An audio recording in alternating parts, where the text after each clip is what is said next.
खुलुमबाय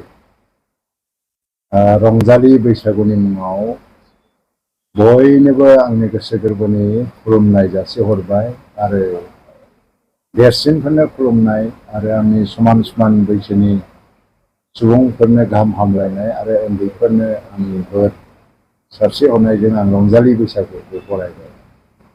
बे रंजालि बैसागुआ देग्लाय जे 2024 मायथाइनि लकसभा इलेक्सनजों ज' बुजाबजानाय बायदि जादों। थेवब्लाबो आं सानो जे बैसागुआनो सायख'थि फैब्लाबो बिनि रंजानाय आरो बिनि जि ओंथि आरो गोनांथि बेयो जेरैबाबो खम जानाय नङा आरो बयबो बैसागुखौ गोदो गोदाय जेरै रंजादों ओरैनो रंजागोन। बैसागुजों लोगोसेयैनो जोंनि माहारियारि जिउनि माखासे दोरोंफोर आरो हारिमु सिथाबनानै दङ।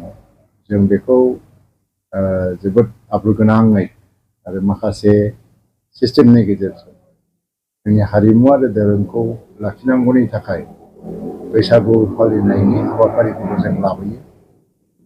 देग्लायनि बिसायख'थिया अनलायनाय आरो फोथायलायनायनि बिसायख'थि जाथों। थांनाय समाव जोङो गलाय सोलायनि राजखान्थि नुबोबाय आरो गलाय सोलायनि बिसायख'थि नुबोबाय। एबार जिहेतु रंजालि बैसागुजों बिसायख'थिया ज' बुजाब जादों। रंजालि बैसागुआ जाहैबाय अनलायनाय आरो फोथायलायनायनि मोनसे फोरबो।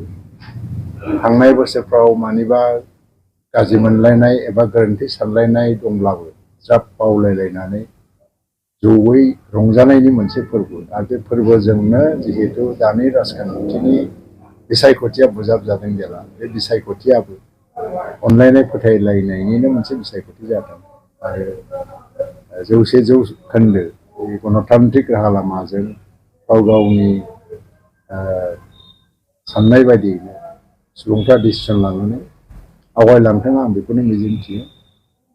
बावखुंग्रि फेस्टिभेलाबो मैयानिफ्राय जागायनानै दिनै जोब्बाय आरो बयबो न'खर न'खर गामि गामि दिनैहाय मोसौ थुखैनाय मोनसे हाबाफारिबो लायो आरो गाबोन जोङो लांदाङैनो बयबो गोसो गेबेङै न'आव बयबो गावनि धोरोम बायदि फुजा होनानै आरो फोथाराव ओंखारबोनानै एबा गाव गावनि गामि एबा ओनसोलफोराव जेरैबायदि हाबाफारिफोरखौ लानाय जादों बिदिनो ओंखारबोनानै जों बैसागुखौ बरायगोन आरो बे बैसागुआ बयनिबो थाखाय गोजोनथाव जादों।